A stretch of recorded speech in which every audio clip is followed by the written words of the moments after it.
Hey there, baseball fans. Nathan Rohde and Shooter Hunt here with the latest episode of Coffee and Curveballs.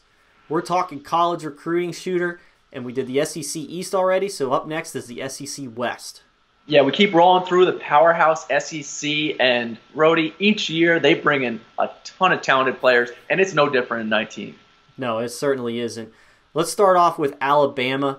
This is a pretty good class looking, Shooter. I mean, there's some guys in here that I know are unlikely to make it to campus, but C.J. Abrams is at the top. He's going to be a first-round pick. Him getting to campus is extremely unlikely, but after that, some of these guys might sign, but if they don't and they get to campus, it's a program changer for the Crimson Tide. Connor Prelip, plus curveball from the left side.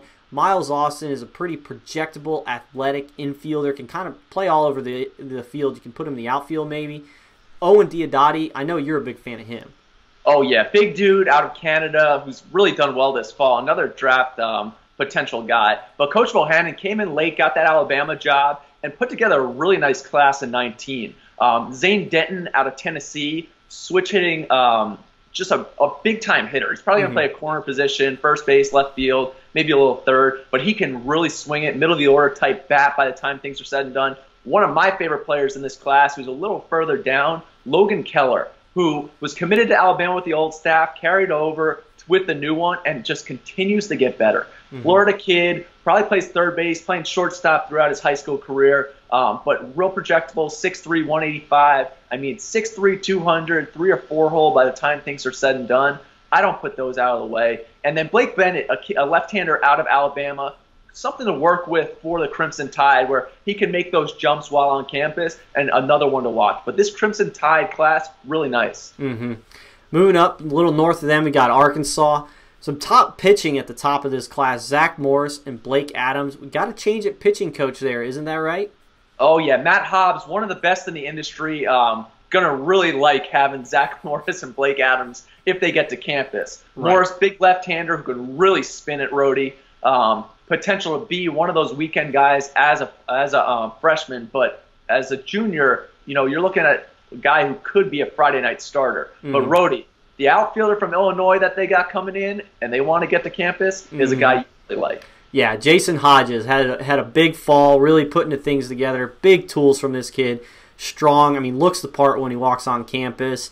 They're going to be sweating bullets about him because I think scouts are really going to fall in love with, obviously, the physicality and the right-handed bat there.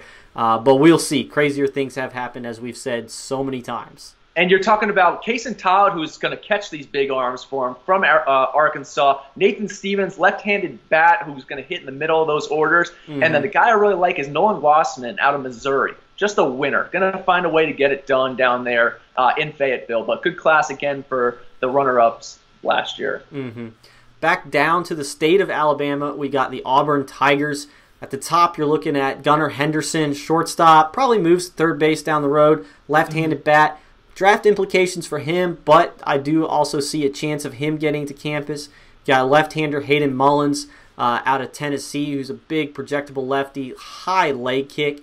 Ramsey David out of Georgia, who's got a really good slider, just needs to find the zone a little bit more. And then Mason Greer out of Texas, big league bloodlines, infielder, strong hitter at the plate. I mean, this is a pretty solid looking class for the Tigers. Yeah, and this is a class where everybody could get to campus. And if they all get there, you're talking about one of those program changers where in 3 years you're looking back like, hey, these guys were in the CWS for a couple of years. Well, this is why. These guys make it to campus. Gunnar Henderson, you know how much I like him. Hayden Mullins, putting guys away with that filthy slider. But Mason Greer, real good chance to develop. Colleyville Heritage out of Texas. And then Travis Odom, I thought was a really nice pickup for them. Just going to get it done, has a chance to be a two-way guy, but really competes on the mound. And you can never talk about recruiting classes, whether it's looking ahead or at the kids that actually get to campus, without talking about Louisiana State. 2019 is no different. This class is absolutely loaded. Of course, several of these guys probably not going to get on campus. You got Daniel Espino at the top, a right-handed pitcher out of Georgia, probably a top 10 round pick with his mid-90s fastball. Reese Hines, there's some divided opinions on him. He's obviously big, physical, huge power, but some swing and miss tendencies there as well. But Then you're starting to look at guys like Cade Doty, good player, scouts like him, but that guy was made to wear an LSU uniform.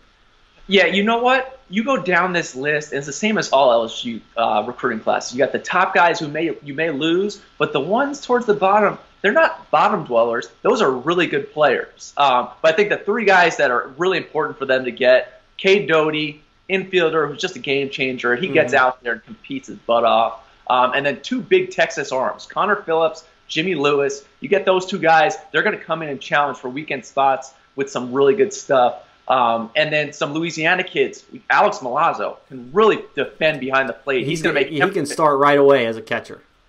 Oh, yeah. Wes Toops really goes after and gets in the outfield. Hayden Stravinsky, who will be another draft potential guy, big-time power. They put in a new scoreboard there in left field. He'll be hitting some off of that. And then one guy that we love throughout the fall and the summer, Christian Cairo. You come in, they're going to be losing some guys this year from the left side of that infield. They'll need somebody who can pick it for these arms. Christian Cairo can go get it. No doubt. He can start in that lineup right away with his bat, and he's going to pick it on defense. Impact guy right away for a freshman, Christian Cairo would be. So, but next up, we got Mississippi. At the top of their class, there's some question here. Jarian Ely, who is a football guy, so don't know that he actually signed just yet. He's probably waiting for that football signing period. But even so, he's right now a Mississippi recruit. Big draft guy, could be a first rounder, but we're kind of talking kind of like Kyler Murray out of high school. Everybody liked him, but he was really a football guy. So jury's still out on Ely as to whether he'll get to campus. And if he does get to campus, then it'll be a question of how much is he going to play if he's really focused on football. But then beyond that, Connor Walsh, I know you're a big fan of. I love Connor Walsh. Hayden Dunhurst, physical catcher behind the plate. And then you got Drew McDaniel, right-hander out of Louisiana. Pretty solid class for the Rebels. Yeah, and I think Connor Walsh is the key to this class. Shortstop who can lock down there, game-changing speed. He's a 6'5 runner, son of a coach, plays a great program there at Niceville in Florida. But he's the guy you really want to get on campus who can really anchor this entire class. Dunhurst, awesome catcher, left-handed hitter, physical kid. And then you can bring in those arms like Drew McDaniel, who has battled a little bit of injury, but is going to throw hard. He's going to be a mid-90s arm with feel for multiple breaking balls. And then a couple guys out of Florida, Trey LaFleur and Ben Gilbert, are guys to follow because those 2 have a chance to make big jumps on campus. LaFleur's still growing into his long frame, and Gilbert's going to be a top-of-the-order guy who's just pesky. Oh, yeah, and they went out to California and got a right-hander, Wes Burton, who's going to throw some good innings for them, too. So this Ole Miss class is real solid top to bottom. In-state rivals, heading over to Starkville, we got Mississippi State, who got some good guys on campus this year, even though they were drafted really high. This 2019 class is looking pretty good, too. At the top, you got right-hander Landon Sims, hard thrower out of Georgia. Chances of him getting to campus are probably pretty slim with the draft, but then you got Ethan Hearn, catcher behind the plate, good left-handed hitter. Some kid named KC Hunt that we really don't know anything about. But then Andre Tarver, dude can really hit, outfielder from Georgia. Logan Tanner can catch a little bit behind the plate, but he also throws some gas on the mound too. Yeah, and Landon Sims at the top, you're looking at a very similar situation to JT Ginn, where big physical guy who can really throw hard and has the draftable qualities and tools. But Hearn might be the top catcher in the 19 high school class, left-handed hitter. He's another guy you're going to worry about in the draft. But Tarver, big physical guy. Will Bednar out of Pennsylvania. We saw him at area codes. He throws hard, and he is not scared. He goes out there with a lot of emotion on the mound, and I could see him locking down back-end games for the Bulldogs for a while there in Starkville. And then Drew McGowan, kid out of Kentucky, really good athlete, good basketball player, future gamer. He's a good one to watch at Mississippi State. But top to bottom, Mississippi State reloading again. They certainly are. And I like how you quietly skipped over KC Hunt there. Really athletic kid, two-way player, and brother of shooters. So he doesn't like to talk about him much, but we know plenty about that kid. So, but moving on to Texas A&M again. We talk about Texas having arms. A lot of them end up with the Aggies. Matthew Thompson, big, projectable, physical kid out of Texas. J.J. Goss, Blake Mayfield, Josh Wolf. I mean, Logan Britt, these guys are physical dudes. Logan Britt, obviously a hitter, but those other guys are right-handers, and really a strong class for Texas A&M yet again.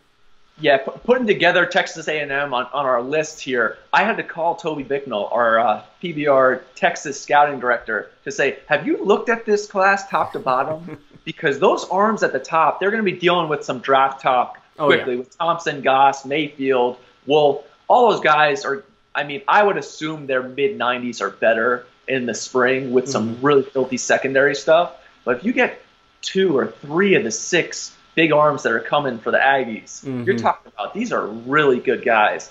Even Mason Ornelas, Evan Vanek, those are dudes who are getting into the mid-90s already, who we haven't talked about yet. But it's really impressive. And Logan Britt's coming back from an injury. He's going to be real good this spring. Another potential draft guy because he's 6'4", 195, just looks the part of a big leaguer. And then Izzy Lopez, a shortstop who can go pick it for him too. Yeah, he certainly can. So that's the SEC West for you. As always, on a podcast, we go way more in depth, but stay tuned for the weeks to come as we go over the rest of the Power 5 and talk about some college recruiting classes in the mid-majors, or as Shooter likes to call them, the power majors that we like for the 2019 class. For Shooter Hunt, I'm Nathan Rohde. This was Coffee and Curveballs, and until next time, we'll see you guys at the ballpark.